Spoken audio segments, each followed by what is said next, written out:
आहे, आजूबाजूचा निसर्ग हा एवढा फुललेला नसतो, म्हणून पावसाची वाट बघत होतो. आता पाऊस पण चांगल्यापैकी पडलेला आहे. तर पूर्ण आहे. आपण हिरवळ वातावरण पाहू शकतो. बघा रस्ता किती खराब आहे आमच्याकडचा. चांगली गाडी पण खटारा होऊन जाईल या रस्त्यात. किती आरामात जावं लागते. गडावरनं आजूबाजूचा नजारा किती छान दिसेल. चला आता डायरेक्ट गडाच्या मेन गेट पाशी जाऊन चालू करूया.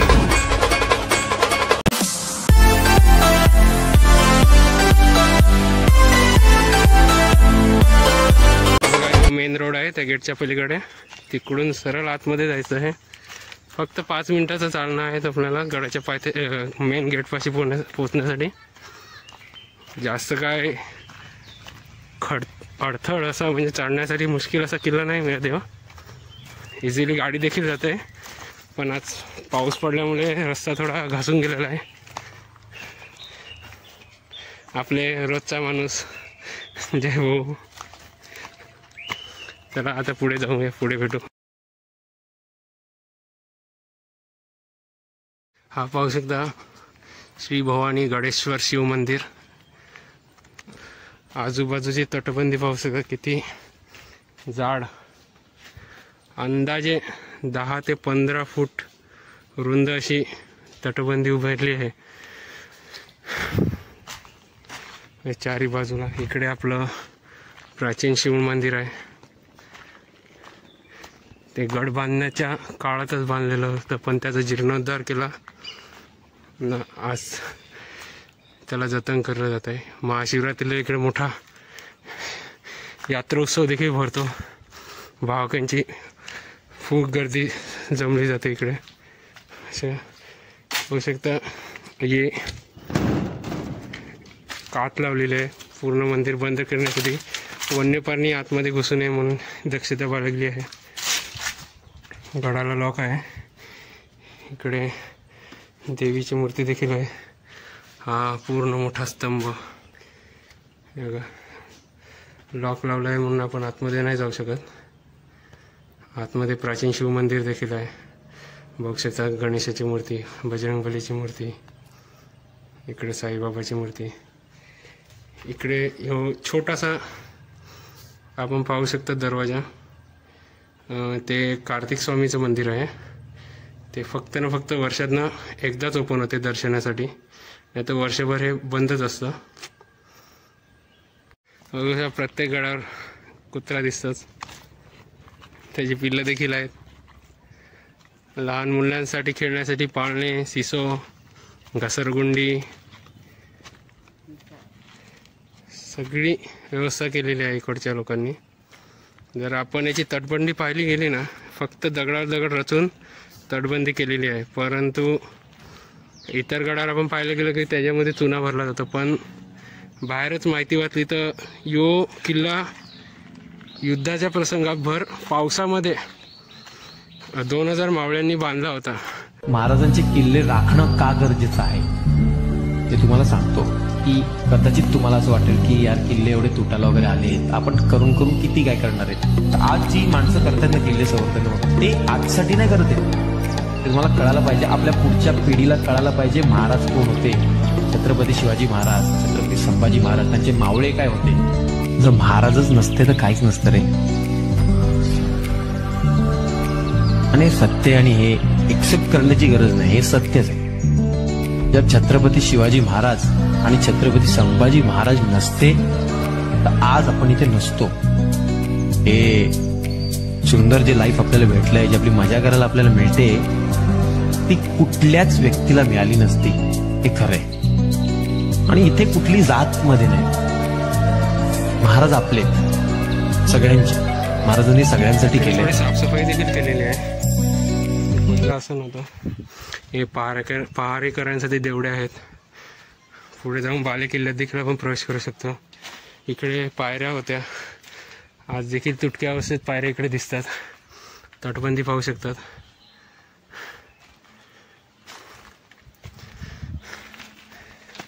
हे बघा अजून देखील आकार दिसतोय. पुढे जाऊन पाहूया. तर पाहू शकता त्या वड्याच्या पारंब्याच्या मध्ये तो महादरवाजा होता, त्यामधनं आपण मध्ये आलो. इकडे दुसरा प्रवेशद्वार आहे. इकडे देखील देवड्या आहेत पहारेकऱ्यांसाठी. इकडे वरती इकडे पाण्याचा टाका देखील आहे. यो बालेकिल्ला आहे आतमधला मेन. आपण पाहूयाच. पहिला पाण्याचा टाका देखील पाहू. इकडून वरतीचा देखा कसे गोंड. हे पाण्याचं टाकं आहे. वर्षभर इकडे पाणी याच्यातलं संपत नाही. उघडून पाहूया बघा. आज ते उघड असल्यामुळे ते पिण्यायोग्य नाही मिळत, पण त्या काळात याचा वापर या गडासाठी पिण्यासाठी देखील होत असेल. औषधी चारी बाजूचा यो आपला अरबी समुद्र. इकडे पाहायला गेलं तर ही आमची दांडाखाडीचं खाजण पुढे आहे. नदी पर्वतरांगा सह्याद्री आपण पाहण्याचा प्रयत्न करूया. इकडून पश्चिम रेल्वे दिसते पहा. सफेद कलरची छोटीची रेस पुढे जाताना दिसत आहे.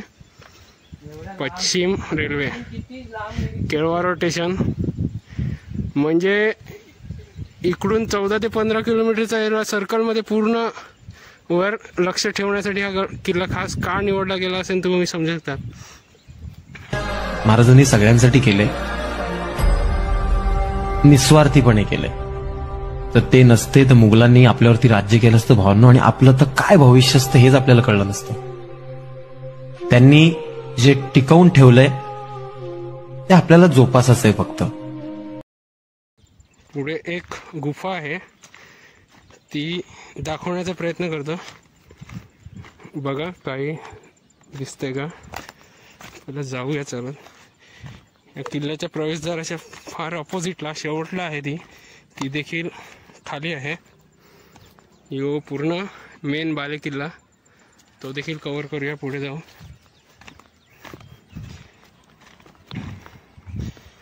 इकडे काहीतरी खड्डासारखं आहे, काहीतरी असू शकतंय. ते आपण काय सांगू नाही शकत. किंवा दारुगोळा ठेवण्याचं कोठार किंवा धान्य कोठार देखील असू शकते. ते बघा कुत्रे कुठे निघून गेले. जणू काय आपल्याला रस्ताच दाखवत आहेत की कुठून जायचं कुठे जायचं. त्याला आता पुढे जाऊया. खाली एक गुफा आहे, ती पाहण्यासाठी जातोय.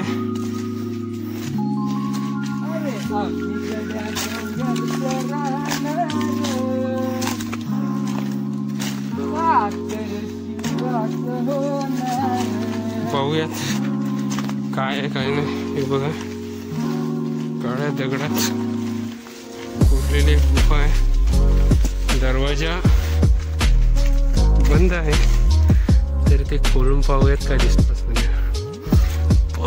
आतमध्ये जाण्याचा प्रयत्न करूया. पावसाचं वातावरण आहे, जर सांभाळून जातोय कुठे काय आहे की नाही. पावसात इकडे पूजा देखील केली जाते.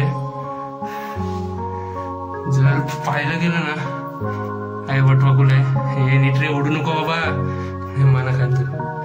पावसात चिनीचे वार करून ही गुफा केलेली आहे, पण इकडच्या बाजूच्या भिंतीला चिनीचे वार केलेले खड्डे पडलेत. पण हा जो दगड आहे ना की असं वाटतंय की आतून कोणीतरी बंद केलंय. तर आतमध्ये याच्या मागे देखील काहीतरी असू शकते किंवा काही असू शकते. बघा हे बघा बॉर्डर दिसते चारी बाजूने गोल, म्हणजे तो आतून कोणीतरी दगड लावलेला आहे असं जाणवत आहे. जर आपण ही गुफा बघितली ना ते किल्ल्याच्या मागच्या साईडने आहे.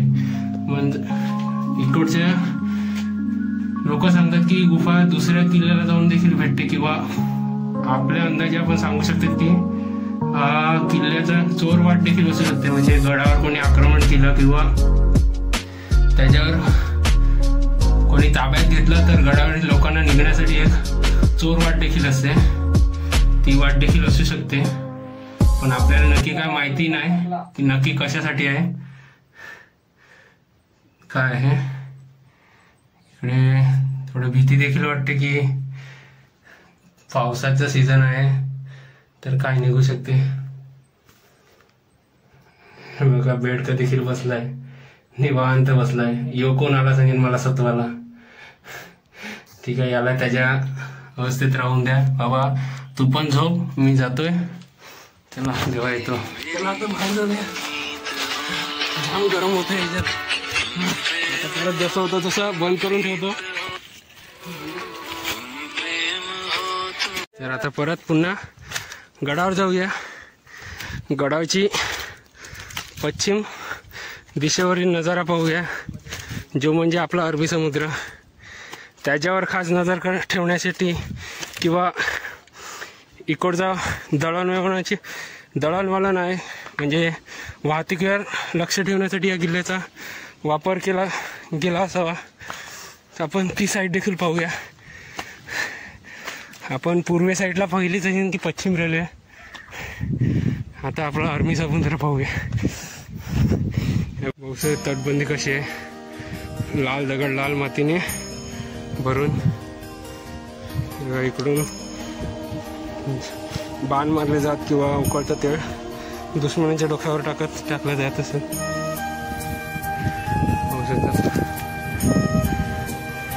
आपला अरबी समुद्र पाहू शकता.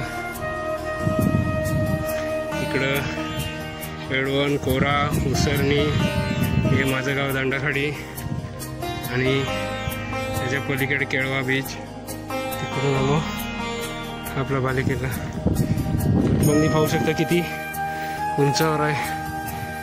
तटबंदीचे दगड देखील खाली कोसळून पडलेले आहेत. इकडे काजू आंब्याची झाडं देखील खूप आहेत. तिकडे तर पूर्ण तटबंदी ढासळून गेली आहे.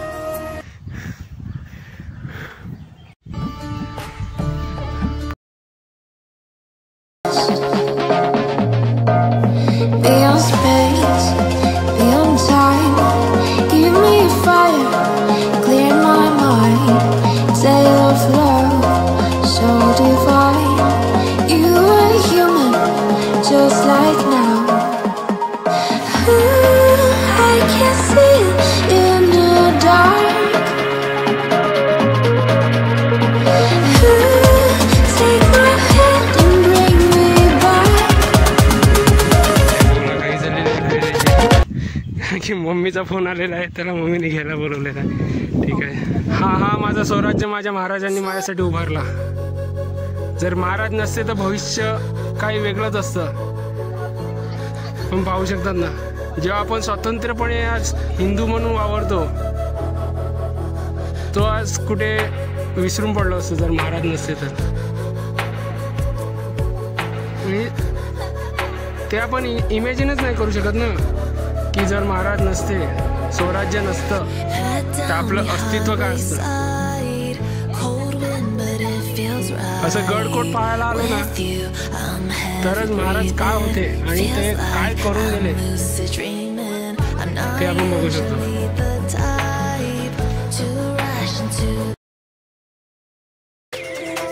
परकीय आक्रमणाच्या युरोपियन सत्तेविरुद्ध बंड करून भारतीयांनी मिळवलेला पहिला विजयाचा साक्षीदार नरवीर चिमाजी आप्पांचे योजनाबद्ध वसई संग्रामांचा आणि मराठ्यांच्या पराक्रमाची साक्ष देणारे एकमेव तरुण गड म्हणजे भवनगड.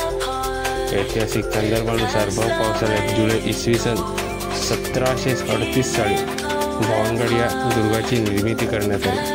दंड कातळाच्या खटाली परगण्यात जाऊन केळवेपासून सुमारे 1.5 मैलावर असलेल्या अंदाजे 200 मीटरच्या टेकडीवर या किल्ल्याची उभारण्यात आली. माहीम, केळवे, दांडाखाडी, दातुरे या दळणवळणाच्या मार्गावर वचप ठेवण्यासाठी भवनगडाची ही टेकडी योग्यच आहे.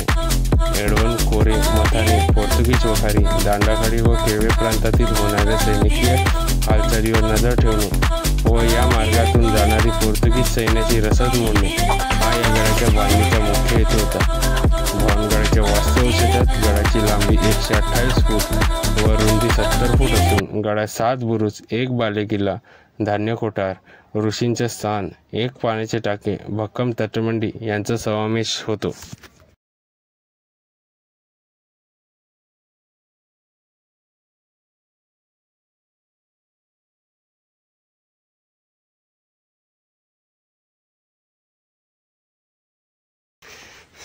तर नक्कीच हा व्हिडिओ आपणास आवडला असेल तर नक्की शेअर करा किंवा कमेंट देखील करा, वाटलंच तर सबस्क्राईब देखील करा. पुन्हा आपण इकडे मंदिरापाशी आलेलो आहेत. नक्कीच जर मंदिर उघडं असतं तर आतमध्ये महादेवाचं दर्शन आज घेऊ शकलो असतं, पण काही कारणास्तव मंदिर बंद आहे किंवा पावसाचं वातावरण असल्यामुळे देखील मंदिर बंद असू शकते. कारण की इकडे पूर्ण झाडी झुडपी आहेत, त्याच्यामुळे आतमध्ये जणजणावर जाऊ शकते, त्यासाठी देखील मंदिर बंद ठेवण्यात आलं असेल. नाही तर इकडे पुजारी देखील असतात, आज नाही मिळत, नाही तर त्यांना विचारूनच मंदिराच्या आतमध्ये देखील आपण महादेवाचं दर्शन घेऊ शकलो असतो. पूर्ण मंदिर फिरलं, पण इकडून एक छोटीशी खप आहे.